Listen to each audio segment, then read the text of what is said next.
Really excited this afternoon to have a conversation and discussion around school-to-work transitions. Just in terms of the format, we have 3 presenters this afternoon. Each presenter will get 10 minutes. And Tammy, we will, I will give you cues through me in terms of when you're down. We're asking presenters just to give a couple of minute introduction of themselves, and then we'll kind of proceed from there. We do have questions later, and if you're interested in participating in Slido, again, please slido.com/DWC, ask questions in there. We've already got our first poll active, so please feel free to kind of scope it out. So it's my pleasure to introduce Tammy King, right? Strong. Tammy Strong. I don't have a bio. I'm sorry. Tammy Strong. Sorry about that, Tammy. So everyone, I tried my best to be in Ottawa. Unfortunately, the weather foiled me. So I am still in Fredericton, but I am happy to welcome you all to my kitchen. I've never done a presentation from my kitchen before, so this is a new experience. Now, in the Maritimes, we have kitchen parties, so if you were all here, we could enjoy ourselves. People are commenting on your cupboards, Tammy. Nice cupboards, they're saying. And I have seafood chowder, not to reinforce maritime stereotypes, but I have seafood chowder brewing on the stove. So my name is Tammy Strong. I work for the Ministry of Education here in Fredericton, Brunswick, and in a few moments I'll share with you some of the work we've been doing around a universal design for learning approach to transitioning marginalized youth, including, of course, those with disabilities. All right, so I guess I'll get started and let you know that about 2 years ago, we started to go down the road to redesigning our career development programming here in New Brunswick. And specifically, because we in New Brunswick are known for inclusive education, and specifically a broad swath of inclusive education. So what I will say is when we started, you know, I was reading the Pan-Canadian strategy that was prepared in advance of the conference. And one of the things that struck me was the intersectional nature. And I really love that concept, and that's certainly how we function here in New Brunswick. So we don't look at folks, you know, by one axis.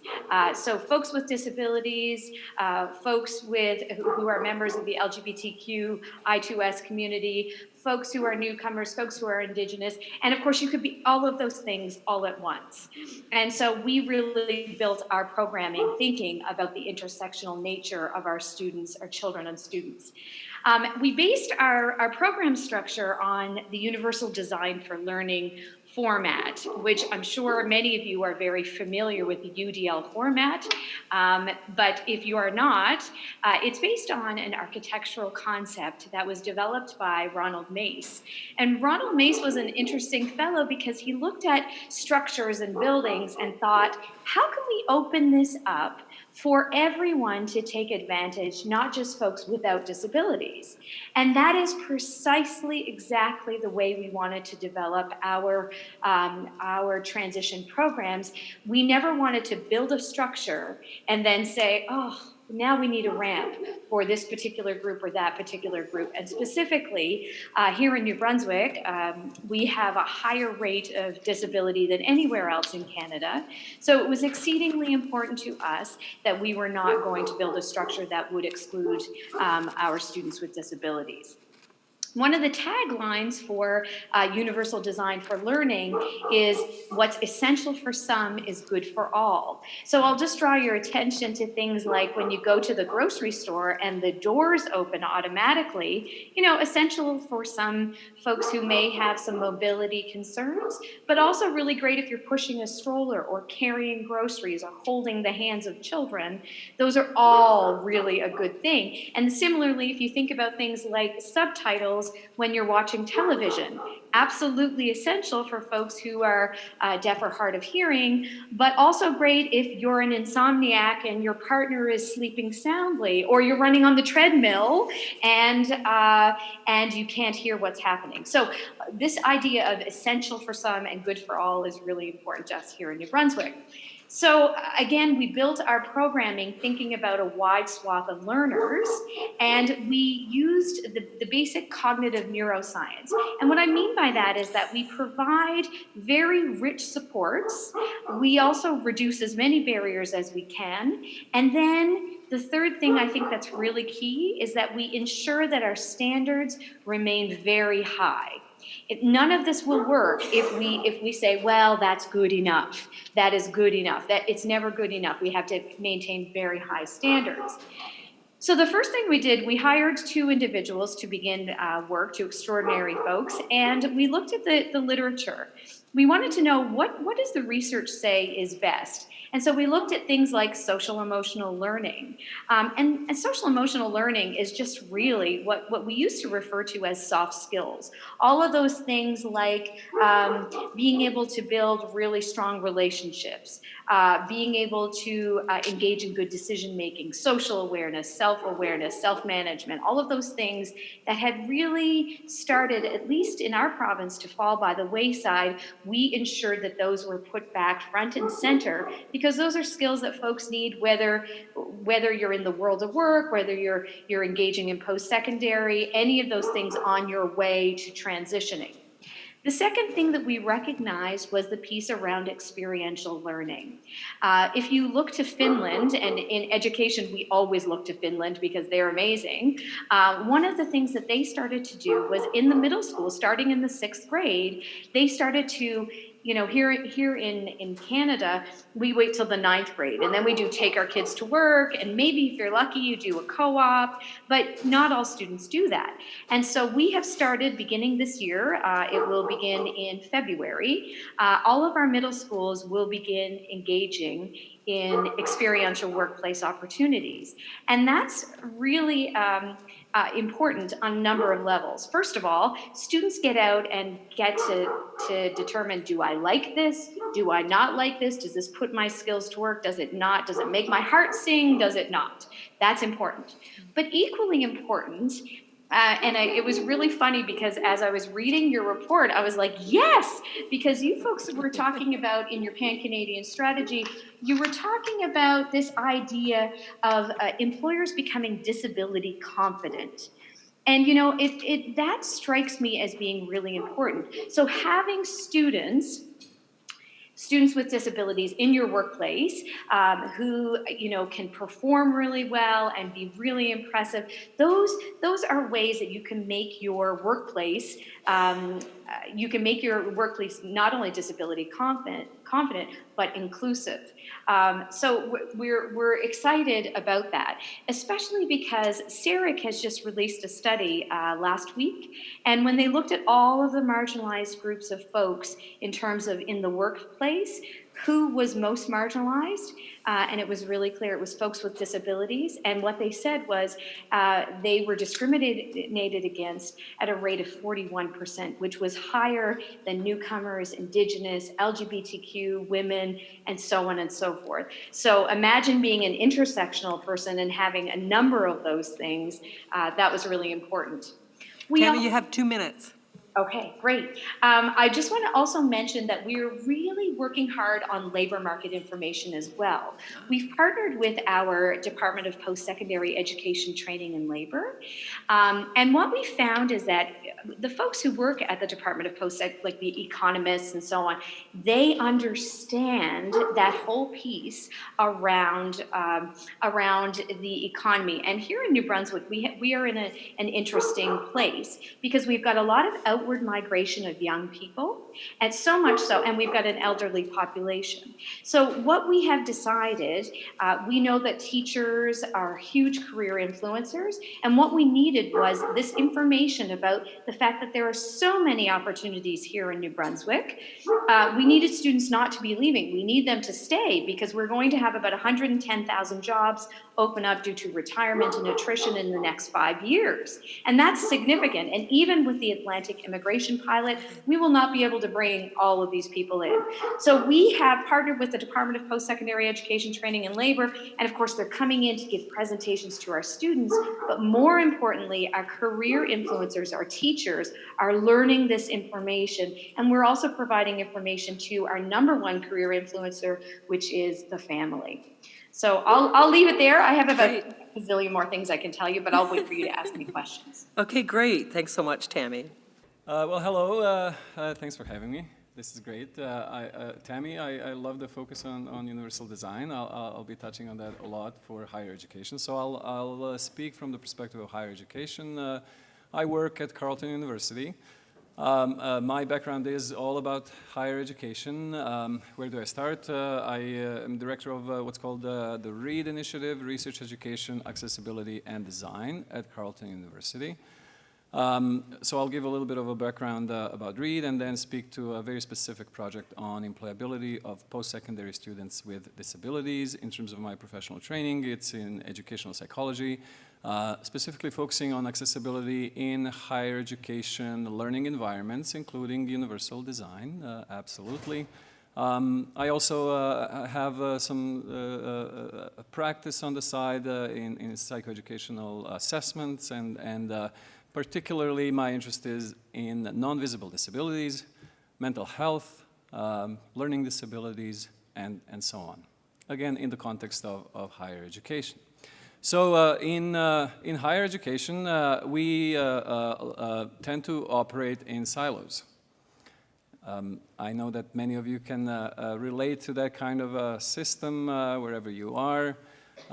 There are specialized offices. You may be familiar in post-secondary. There are disability service offices that serve students with disabilities. Then you have other offices that serve other students.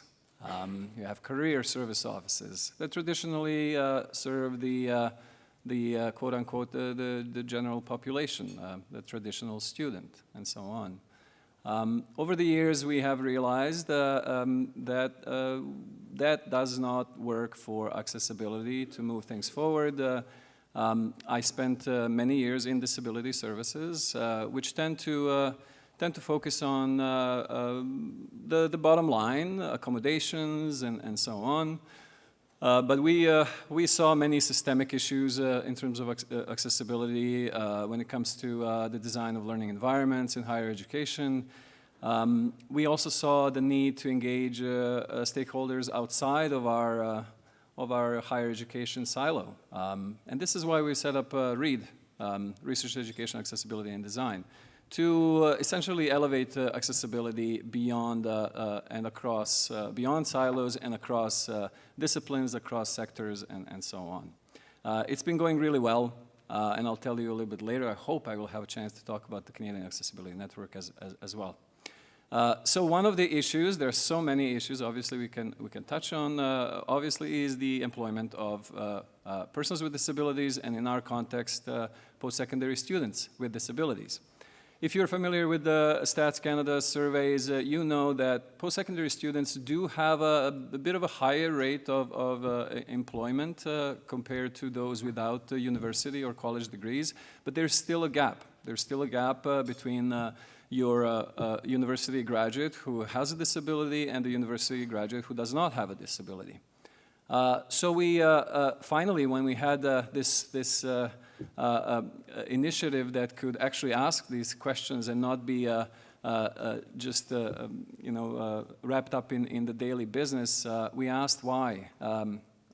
We actually looked at our graduates, and we found out that, again, I'll speak to Carleton University, students with disabilities actually graduate on par with all students. So it just didn't add up. Why aren't our students with disabilities getting jobs at the same rate as all other students graduating from the same institution? We're talking about same programs. These are students who are as qualified as any other students coming out of Carleton University. Of course, we can have a discussion about how qualified any university student is for employment, but that's a very different panel, right? What's the value of university degree now in employment? It's a whole other thing, but still, there's that gap. Why? Why is there a gap? So we started by doing an environmental scan across the country, and a few things came up. Obviously, we focus on the post-secondary environment. One major thing that came up is there was a gap in service. So you have your disability service office, then you have your career services office. A student with a disability goes to disability services office and talks about disability-related needs and so on. The disability services office responds by setting up academic accommodations based on those disability-related needs.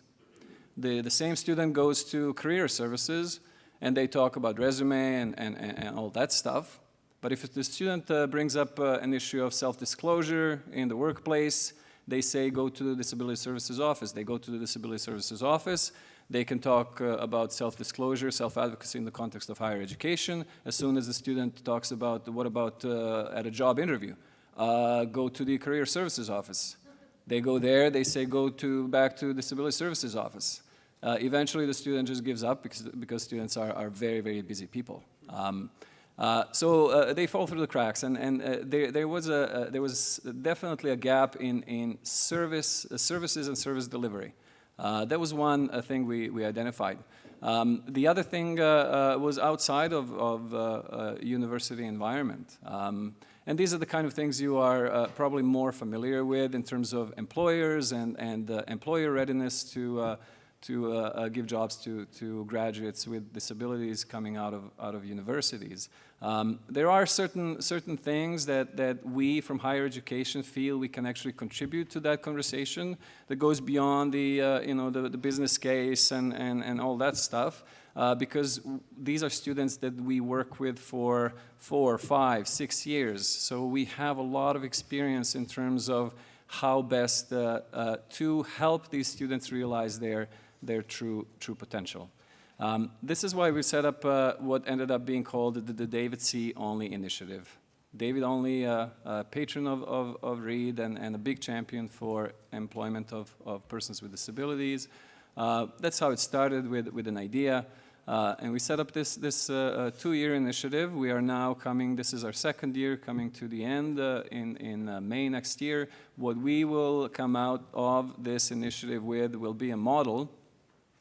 We're calling it EPF, and it's essentially a set of functions, service functions, that have to be addressed in post-secondary in order to help a student become employable. So this is how we are capturing those things that in the past have been missed, right? And we are not, the emphasis on functions is deliberate, because we don't want to talk about a position, we don't want to talk about a new office in post-secondary institutions. We're focusing on very specific service functions. So we're talking about self-disclosure, we're talking about self-advocacy, and of course we're talking about soft skills, we're talking about those kind of career, everyday things like resume development and so on. We talk about interview skills, but again in the context of disabilities, because interviews for some students with disabilities are just not the best way to get at their skills and at their potential. So with the David C. Only, how am I with time? I didn't look at my clock when I started. How much time? 2 minutes. Totally, 2 minutes. Okay, so 10 seconds. Then I'm okay. In that case. So with the David C. Only, we didn't just focus on the post-secondary environment. So this model that we will then transfer across the province obviously will be very useful for post-secondary institutions. And when I say useful, I mean it, because this is not only a Carleton University initiative. We, in fact, have partnered with the University of Ottawa, with Algonquin College, and La Cité College. So this is an initiative of 4 major post-secondary institutions in Ottawa. We are doing some feasibility studies as well, because Ottawa is, well, shall we say Ottawa is not Toronto. So we need to figure out if what works here can work in other jurisdictions as well. So there is going to be that value for post-secondary institutions primarily, but then we also focused on the world outside post-secondary institutions. I'll just highlight one thing, because I'm probably 10 seconds from the end. We started a campaign, 1 minute, excellent. It's called Able To, and it's a fantastic campaign, I think. I'm biased, but hey. able to is about yes, you can, and we are targeting employers with this. Check it out, able2.ca, because as you know, in spite of many organizations that are ready, and they have whole departments for diversity and inclusion, there is still stigma, there is still lack of knowledge. So this campaign is about addressing some of the myths that we still see out there. We started with employers, but we are now focusing the campaign on post-secondary students with disabilities because, let's face it, and we don't talk about this as much, many students and persons with disabilities actually are not ready for employment. And we see that in post-secondary. So it's not just about the employer side, it's also about the candidate side.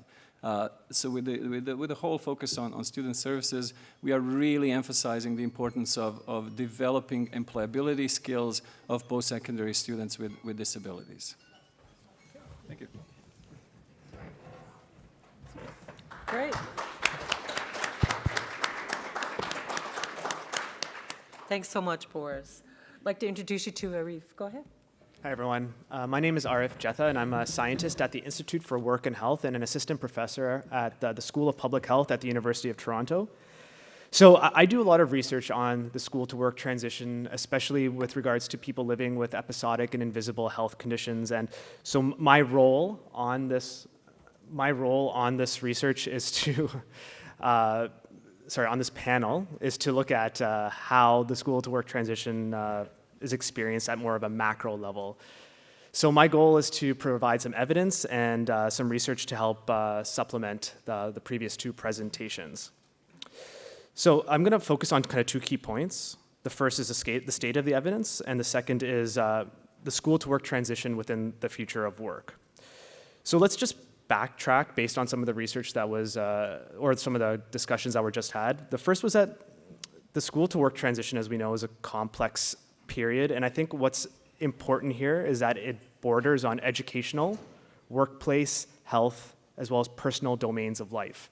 They all play a significant role in one's success in the transition into the labor market. So in an ideal scenario, a person will exit education with the skills and training necessary to succeed, so very similar to what Boris talked about in his discussion. They'll enter work, but enter work in competitive employment where they have access to wages and career opportunities that match their peers. And they have the opportunities and ability to succeed. And this means growing within their career, not just being stagnant and staying in one place. But as we know from our own personal experiences, the career trajectory can wind and take us in different directions, and clearly that's the same for someone with a disability, and they face new and emerging challenges that might compound the winding road that is one's career development. And the data helps support that. So as Boris mentioned, the Canadian Survey on Disability provides some really interesting statistics with regards to the employment of people with disabilities, and it focuses on youth and young people. So what the data suggests is that young people, especially those with severe disabilities, are more likely to report not participating in the labor market when compared to their peers without a disability. What we also see in the Canadian Survey on Disability is that approximately 110,000 Canadian youth who have disabilities report not being in education, employment, or in any sort of training roles. And this is a term that we call NEET, which tends to be a measure of economic exclusion. But what's interesting about the data that was highlighted from Statistics Canada is that about 75% of those NEET youth, so those who are excluded, report being able and wanting to enter the labor market. So what's, I think, important to highlight is a lot of the data that exists right now provides a very brief snapshot into some key challenges that people face at different stages of their school-to-work transition. But what's not captured is career advancement, access to accommodations, career satisfaction, the ability to access job skills and training within the labor market. And so one of the questions we've started to ask ourselves is, what's the best way to support young people with disabling health conditions as they go through this complex period of their lives. And so this year, we published a systematic review of literature which aimed at examining evidence-based practices with regards to supporting young people with disabling health conditions within the labor market. And what we wanted to understand is what are the evidence-based policies and programs that exist that would be beneficial to supporting people in terms of preparing, entering, and advancing within the labor market. What we also wanted to know in the systematic review was that are there interventions that differ for different young people living with different types of health conditions? Do they differ according to their gender? Do they differ according to their sex? Do they to their socioeconomic status? And as you can imagine, what we found was that there's very few evidence-based interventions that currently exist which support the school-to-work transition of young people with disabling health conditions. That's not to say that there's not really great programs that exist in the field that are doing really good work in supporting and placing people within the labor market.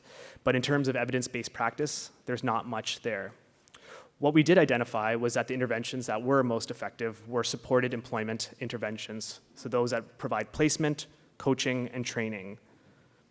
Another interesting knowledge gap that we identified in our systematic review was that there was actually little nuance across disability types. So it was unclear what interventions would work best for what young person at what stage of their school-to-work transition. And again, I just want to note that this is peer-reviewed, evidence-based practice literature that we looked at, and so it doesn't do justice to the wealth of knowledge that exists out in the field. But I think it just goes to show that there really is a lack of understanding in terms of innovative best practice in terms of supporting the school-to-work transition. And so why is this important? Well, I think for me, what's particularly important and one that I think I really want to highlight to everyone in this room is that we know that the labor market is changing at a rapid rate. And with those rapid changes, we require innovative policies and programs that will support young people through these labor market changes. And so an abundance of Canadian labor market research points to significant disruptions to all industries, and these are related to social, economic, technological, as well as political changes. Together, they are all changing the way we work and the working conditions that are faced by young people as they transition into the labor market. They're creating new ways of working. So for instance, recent statistics indicate that about 700,000 Canadians are working in the gig economy. To what extent are young people with disabilities working in the gig economy, and what opportunities or challenges are they facing as a result of this new work exposure? Also, what's interesting to note is that there's some estimates that suggest that by 2031, Canada will face a labor shortage of 2 million workers, and this will be in all industries. Again, the question that I ask is, what role will young people with disabilities play in this changing labor market context? And to what extent will they be able to fill labor market shortages that exist? And to me, this highlights a potential opportunity for young people as they transition into the labor market. And an example of this is a recent report from the World Economic Forum. And in this recent report, the World Economic Forum surveyed 313 employers representing about 15 million workers. And what their goal was to highlight the types of job skills that will be required in the future. And what they noted was that employers most demanded job skills that included critical thinking, emotional intelligence, problem solving, as well as design and technology. And these were the types of skills that will be required in the next decade or so. What was decreasing in terms of job skills demand included the requirement for manual dexterity, the ability to memorize, clerical or service types of job skills. And I guess from this literature that's emerging on the future of work, there's a key point, and that is that the future of work represents both an opportunity that can be leveraged for young people with disabilities and not just a challenge that we should be concerned about. And so I'm going to leave the group with some questions, and these are questions that I'm actively engaging with in my research. The first is, how do we enhance existing evidence-based interventions so that young people with disabilities are getting the skills they need to thrive in the future of work? How can we maximize the strengths and address the limitations, especially with regards to the changing nature of work and the requirement for changing job skills? And to me, There needs to be a multi-sectoral approach within the context of the school-to-work transition. So we need adequate training within educational systems so that young people have the skills to thrive at work. We need employer-led interventions to upskill individuals and to meet changing demands for individuals who are placed within employment sectors. We need to continue collaborating with employment service providers to bridge the gap between educational and employment systems in ways that meet the demands of the future of work. And finally, we need researchers to continue to study the evidence-based practices that should be used to support young people with disabilities as working conditions change. So I'm going to leave you there, and I look forward to some of your comments and questions. Thank you.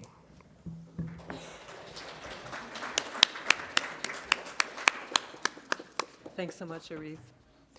Okay, so we're going to throw open up the mic and start asking some questions, and we're just going to do a little bit of a shift here. Maureen is going to come up and facilitate the questions.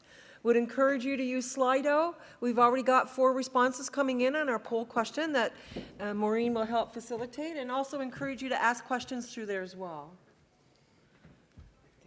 Hi, everybody. First, I want to encourage you, as we're setting up this conference, and as everybody is aware, by the way, hi, Tammy. And as everybody is aware, this conference is not necessarily about just the panelists. This conference is about everybody in the room and all of the intelligence that we all bring to the conference. And so therefore, we need to hear from you, and we need to hear from you in a variety of ways. The question that we're asking you is, as the world of work changes, what are the key challenges for youth and young adults with disabilities as they transition into the workforce? And what can we do about this? And so if you are able to answer that question on Slido, if you want to just write it down and give it to one of the organizers here, that's fine too. If you want to say it out loud, that's great. We do have a mic going on the floor, but we also have questions that will come in on Slido, and I'll just go back and forth. At our last panel, it was very interesting. There were a few questions that came up that actually were best answered by the delegates in the room. So we will have a wholesome conversation about this, and so I welcome the first question. Jean? Okay. I get the first question? You That's do, great. Aaron. Okay. One thing that you two guys didn't talk about, but Tammy did, is experience while at school. It's essential.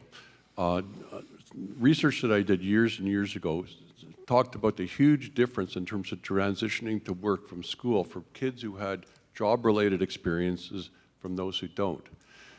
We talked about evidence-based research. In the United States, the IDEAS program, which has been around for a long, long time, has as an integral element training while at school.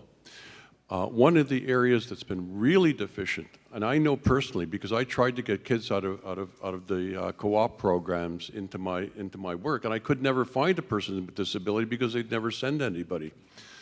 What are you doing to enhance the capacity of co-op programs and open the door to co-op programs and experience-based work experiences to people with disabilities, given that it makes such a huge difference in terms of eventual employability post-graduation?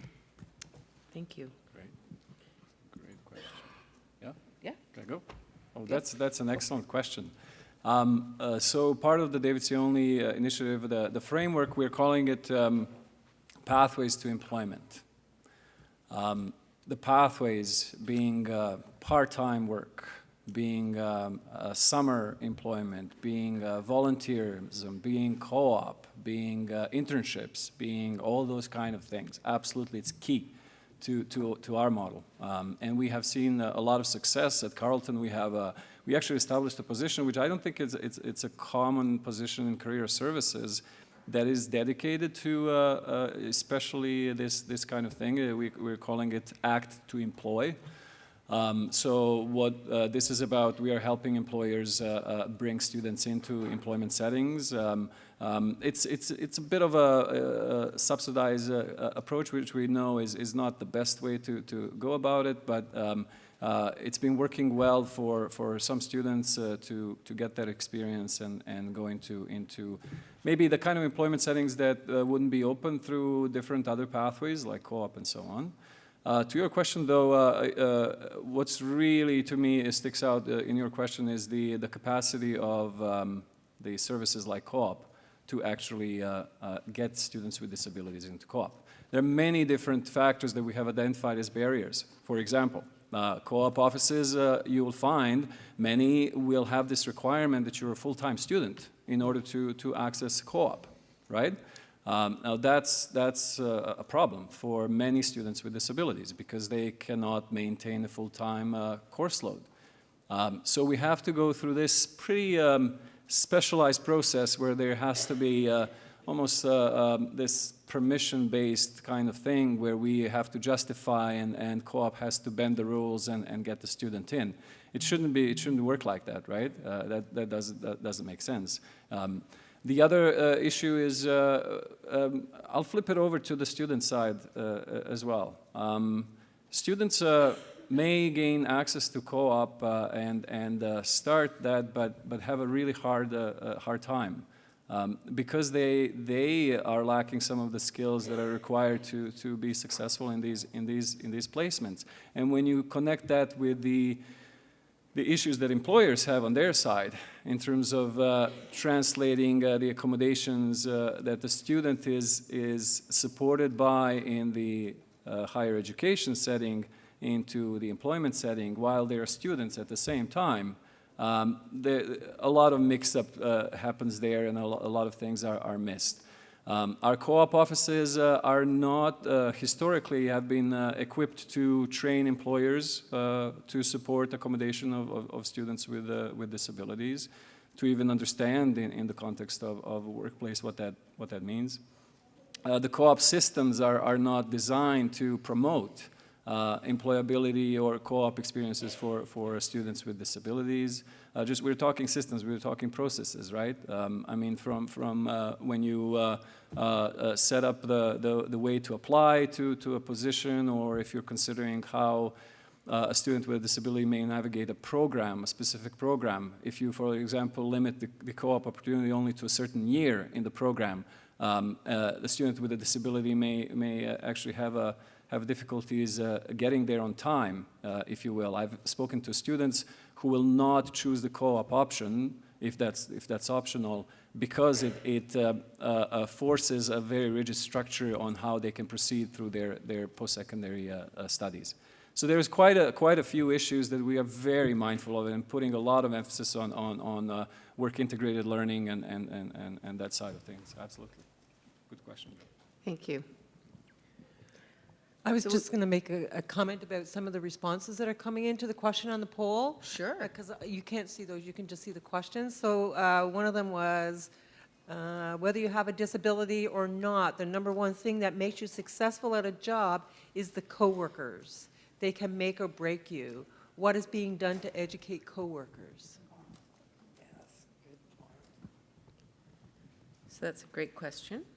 I'm not sure if our panelists in their school to work transition have so that answer. I can comment on the research more broadly, which is that when we study the labor market participation of people with disabilities, not just those young people transitioning the labor market, we know that psychosocial working conditions play a significant role in one's likelihood of sustaining productive employment.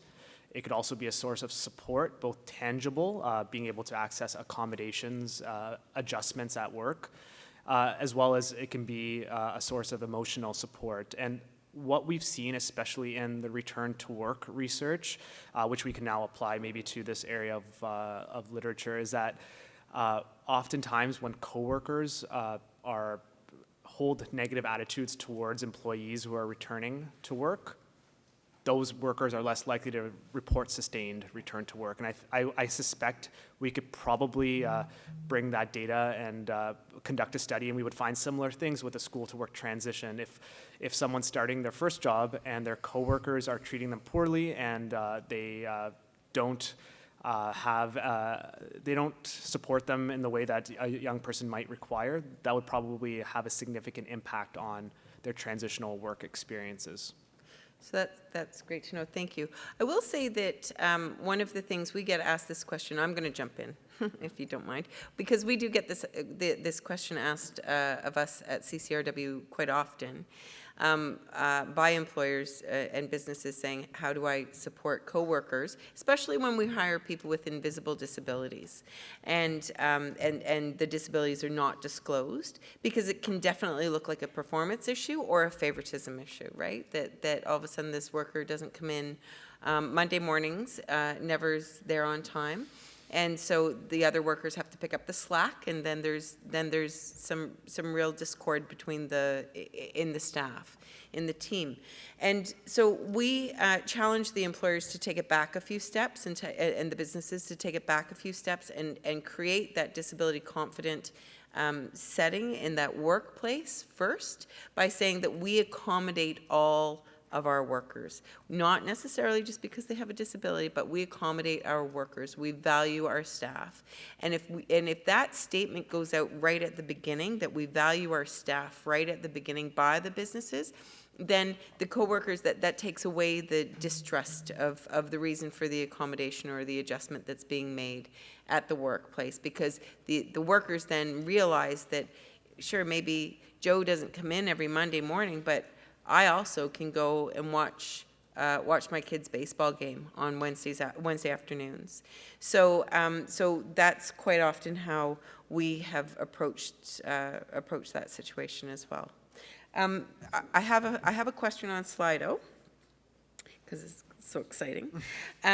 So the question is, how can you support students with disabilities through the standard interview process? How can students self-advocate for more accessible hiring processes? And Tammy, I don't want to forget that you're here as well. So if you want to jump in on this one or any of the questions. One of the things that I wanted to mention to you all is that about a year and a half ago, we started going down the road of virtual reality. And in the beginning, it really sounded, Star Wars and sci-fi to me. It was like, when it was first brought up, I thought, you've got to be kidding.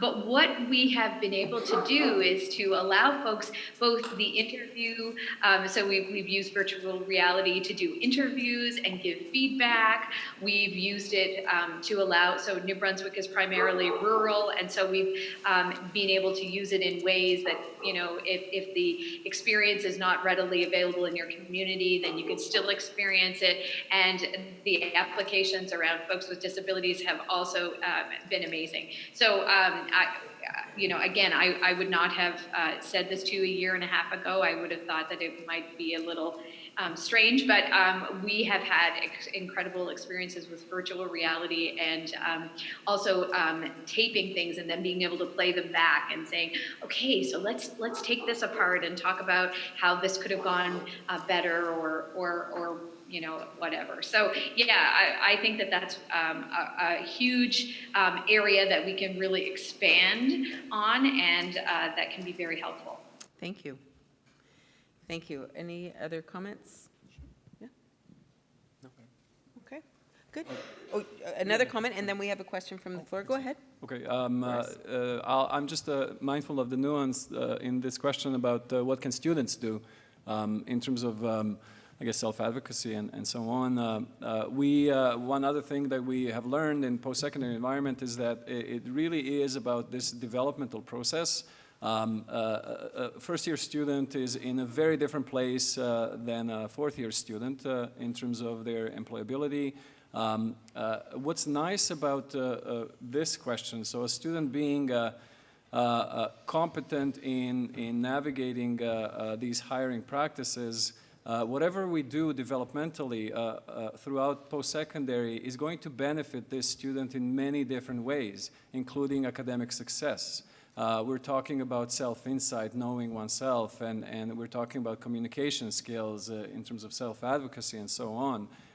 These are truly transferable skills that will help the student self-advocate in the workplace environment, but also be really beneficial for across their academic journeys as well. So we're definitely taking this developmental lens. In fact, we are going to high schools because we believe that this development of employability of an eventual graduate begins even before they enter post-secondary.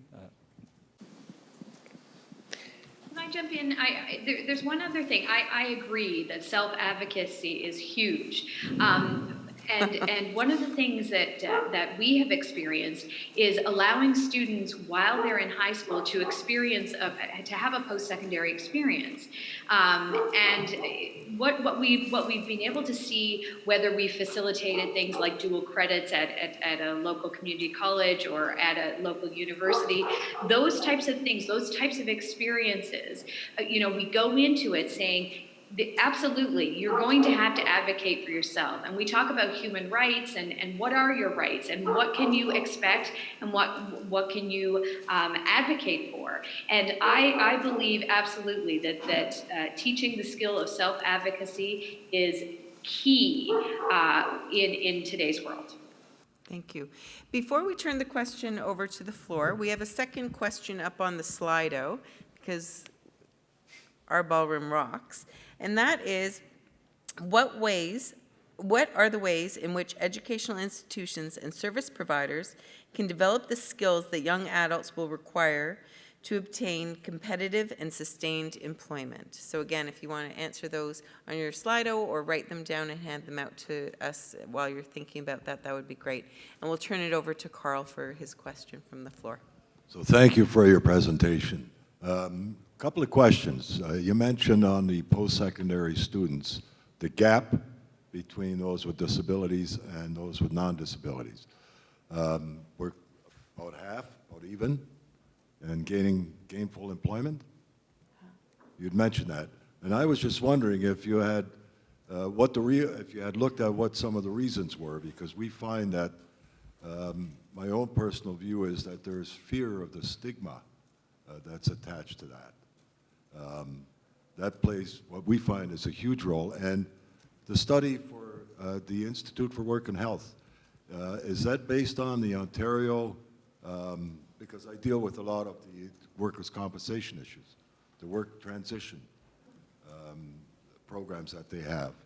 When you talk about workers that are injured and do have a problem going back to work, facing their coworkers, because it comes down to dollars and cents for the employers.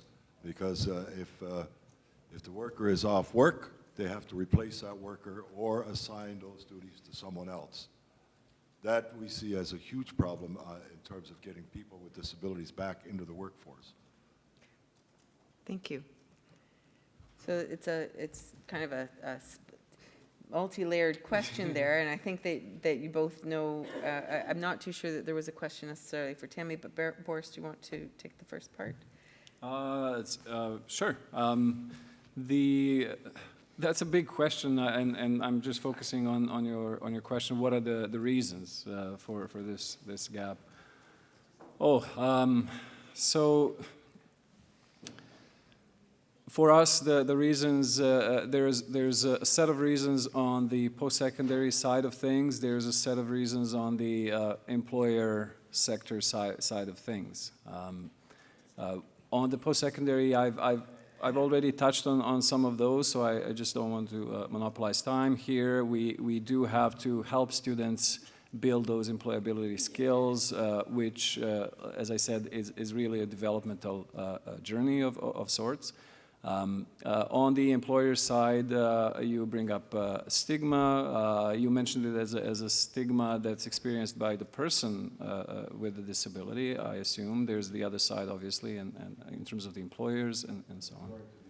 The other side, So right. just so that we've got this on the mic, so Carl's clarifying that he's referring to the other side. Right. That from the employer side. Thank Which you, is Joe. which is exactly why we created the campaign that I mentioned earlier, that was specifically focusing on the employers and on the many myths that exist amongst the employers. And again, employers, I mean, we say this and it sounds very general, but you know that there is so much diversity in terms of the employment sector and readiness to employ persons with disabilities. So we would really have to unpack that quite a bit to get at some of the specific factors. And sorry, can I just add to that, which is that I think the point that should be highlighted is that this is a really complex topic, and distilling it down to one or two factors is probably counterproductive to the challenges and the complexity that young people face when we think about it at the population level, as well as when we think about it at the individual level. So I think the point is one that we should all take into account in both our research and our practice, that these are really complex topics and they're affected by multifaceted issues: the personal factors, the psychosocial factors, the contextual issues, the workplace issues, the policy level factors. They all play a role, and they all can all create to some degree a level of randomness in the transitional outcomes. Thank you. So I'm going to take the next question from Slido before we put it back on the floor. To what extent is the curriculum and to what extent the curriculum and exams can, okay, I'm going to just rephrase the question a little bit. So it's, to what extent can the curriculum and therefore exams be switched into a plain language for students who have learning disabilities and are used to having an individual learning plan? So what I'm assuming this question, please forgive me if I'm getting this wrong from the audience, from the delegates here, but to what extent can we assume those the plain language that is used in curriculum and exams can be transferred into when we are transferring into the workforce? That's going to be my big assumption of that question. Okay, I disagree, Maureen. I'm hearing the question as specific to evaluation in higher education in terms of the curriculum to be adapted in some ways to really facilitate the learning and the success of persons with disabilities, students. Then I think you should answer that question. So we do. So students with disabilities are the second largest category of students in post-secondary, right after mental health. We've spent many decades finding ways to provide accommodations to students with learning disabilities. It's an interesting question. How do we make the curriculum accessible to students with learning disabilities? How do we make exams accessible to students with learning disabilities? It's sort of like asking, how can we teach faculty to write in plain language? That's been a challenge for centuries. If you've spent any time in post-secondary and looked at some of the articles and sat in some of the lectures, post-secondary is unique in the sense that faculty, obviously, and I'm one, so please understand when I make fun, I'm making fun of myself. So in case there are faculty members, and I know there are. So Eric, I'm making fun of myself too. You as well, but myself too. But there are, I've invested a lot of time in working with faculty to make courses accessible, and that's exactly what this question is getting at, and Tammy has spoken about this as well, so Tammy, please jump in terms of universal design. There are ways to help our faculty. They are pretty independent in post-secondary. That's a bit of a challenge. So convincing individual faculty members to make their learning environments accessible is quite a challenge, and this obviously includes evaluation like exams. But we have made a lot of progress. So Tammy, I don't know, maybe on universal design. I was was just going to add to that, I agree completely. What I would add to that is when you think about the number of newcomers and folks who speak English or French as their second, third, fourth, fifth language, I think plain language it might be essential for some, but good for all. So I really could not agree more. I think that it's important for us to reduce the barriers wherever possible. But I do agree with you. I also teach at our local university, and yeah, sometimes we get swept away by jargon and all kinds of technical speak. But I think that it is a key factor, for sure. And whether you're talking about your presentation style and the way you engage with pedagogy, or the way that you assess folks. So I think they would be key across all of those factors. Thank you. I think we have another question from the floor. Kathy, did you want to? I was just going to make some comments from Slido. Kathy's going to make some comments from Slido, but we'll go to the question from the floor, or the comment from the floor. He has one question One comment. and one comment. First, have you done any? No, you mentioned about how people with severe disabilities are unemployed. You mentioned about People people with disabilities, with severe with severe disabilities, being unemployed. being underemployed. Have you done any research Have you done any research on attendant care on attendant care and helping people with severe disability and helping people with severe disabilities being employed? being employed? And how would that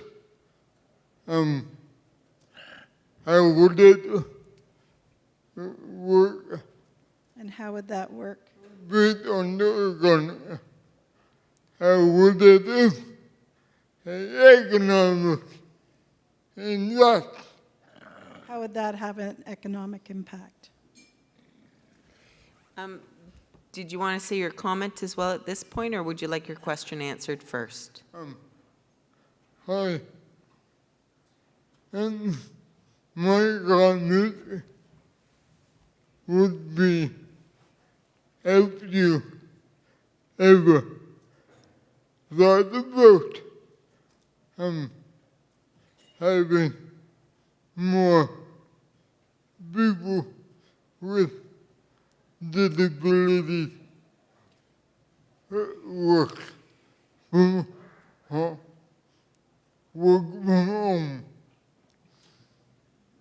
Have you ever thought about having people with severe disabilities work from home? Perfect. Thank you very much. I can probably tackle that. Perfect. Thanks, Arif. Thank you very much for your questions. So I'll first tackle the work from home comment, because when we've conducted several surveys of people living with different types of disabling health conditions, what we find is that there's several kind of accommodations that are needed that consistently get discussed. The first being extended health benefits. That seems to be, especially among young people, one of the most needed accommodations or benefits that could support their long-term employment. What we also often hear is that flexibility in terms of scheduling is one of the most discussed accommodations that is required, as well as work from home arrangements. So your point is well taken. In terms of the likelihood of someone getting access to them and how that might impact their employment, what we also know is that many young people will start their career in non-standard forms of employment, so part-time work, contract type work, and oftentimes that means that they're not always available, or people aren't always able to access the types of accommodations that they most require. And this creates huge challenges with regards to their ability to sustain employment or move up within their career. So I think you're posing some really interesting questions that we need to study a little bit more. So thank you for that. You also asked about personal assistance. Did I get that correctly? Sorry? Attendance. Care. Okay, thank you. I personally haven't done research in that area, and I'd be happy to take a look into some of the literature on that and maybe get back to you. But we do ask about one-on-one support in some of our accommodation studies. It hasn't popped out as being some of the most needed accommodation, and we haven't asked about it in terms of its availability within different workplaces, but that might be because of the samples we're studying. And so I think you're raising some really important research questions, and you help highlight some of the gaps that we need to understand a little bit more. So thank you for that. Good. Excellent. Thank you. We're going to just go to Kathy for a Slido Yes, comment. so we've got a number of comments coming in terms of our question. Some of the responses include partner with public and private employers to create programs to help students find their aptitudes, the jobs associated with those aptitudes, and then develop the skills required for those positions. Better education about what jobs exist in the world, maybe less focus and specialization in early stages of post-secondary education. Another quick one was more summer students, whether in school or not. As panelists stated before, pre-graduation work experiences are key. Even doing very basic jobs like fast food services make a positive difference. And evidence-based approaches such as supported employment. Thank you. We'll take the other question from the floor now, Jean. Thanks. I just want to make a quick comment about the attendant thing. I used to be an attendant, and one of my jobs was under the direct funding program, which we have in Ontario, because my employer was a man who needed attendant care. And if you need home care to get you out of bed in the morning, they might be there at 10, they might be there at noon. He had to have the direct funding program so that I could get him out of bed so he could get to work on time. Thank you. Thank you. I will say that while we were, I had a really good point, and then Jean just pulled me into her comment. I actually have a point about Thank you. the job skills comment, and I think it kind of brings the world of work and education sectors together. And the reason why what I'm going to talk about is the fact that because the labor market is changing so much, a lot of organizations are estimating that about 50% of existing workers will require upskilling and reskilling in order to meet the demands of the changing labor market.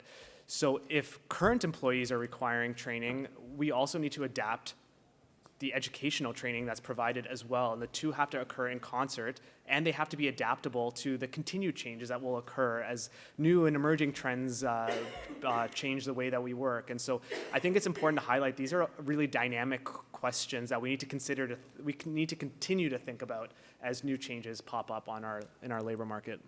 Thank you. So I think we've got time for 2 more questions. We have about 5 minutes. So go ahead, Jean. Is there the next person?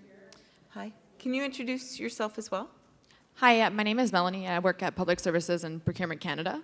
Specifically, I work in the Accessible Procurement Resource Center. And a lot of the change management, culture change that we're reinforcing is the production of accessible documents. So from a young age, like let's say elementary school or high school or even university, to what point are these practices being put in place? Like let's say you have a TA in university who may require an accessible document sent to them electronically, and as a student you're not aware. Like how often is that being encouraged to have that culture change?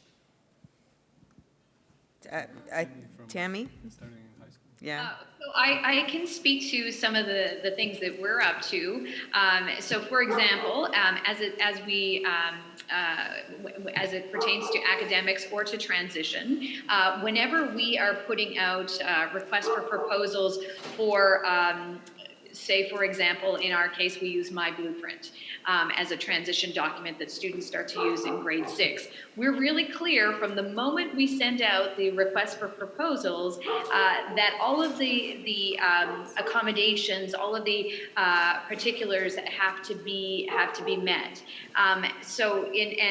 Also, in terms of now with assistive technology, we work very closely with the Neil Squire Association, and so we have the assessments done. We ensure that the assistive technology is available, and we ensure that everything we bring in to our classrooms that are available certainly are accessible to all. And that takes a lot of pre-work, but it's well worth it in the end when folks have what they need, not only to be academically successful, but then to be looking to transition from school. Thank you. Anything to add? I'll continue from higher education. A lot is done on the accommodation side. A student gets used to those kind of accommodations, also using technology to do that. At Carleton University, we have a dedicated transcription service that will convert all of the course materials into accessible format that works for the student and so on. It's very different on the other side, as in outside of that accommodation world. Where we talk about universal design and so on. To what extent are materials accessible by design in education? That's nowhere close to the state of things on the accommodation side of things. So this is where we focus a lot in terms of helping faculty design their course materials from the start to be accessible. Excellent, thank you. I remembered what I was going to say, if anybody's interested. And that is that for those of us who were here this morning and we were talking about summer students and work experience as students, and for those of us who were here this morning, we listened to Minister Qualtrough state that she's able to make that change happen. So putting that disability inclusion as a priority for the Canada Summer Jobs is very, very exciting, I think, moving forward, and gives us definitely that leg up. So whoever mentioned that, I just wanted to, that was my 9. Is there another question out there, Jean? And we have one, Diane, at the front as well, so if we're really quick, we can get both in. No pressure. Hi, I'm Sarah, and I just have a question, wondering why co-op is a chosen and valued route in the post-secondary world, but in the high school world, it's not. It's for a student who can't necessarily succeed and go on to post-secondary. So I'm always advising my clients to choose a co-op opportunity, A, to figure out what they want to do after high school, but also to give them some job experience. And so many of them say, no, I don't want to be seen as a student at that level. I need to get all of my university level courses in. And I'm so curious as to how it's such a respectable choice in post-secondary, but not in high school.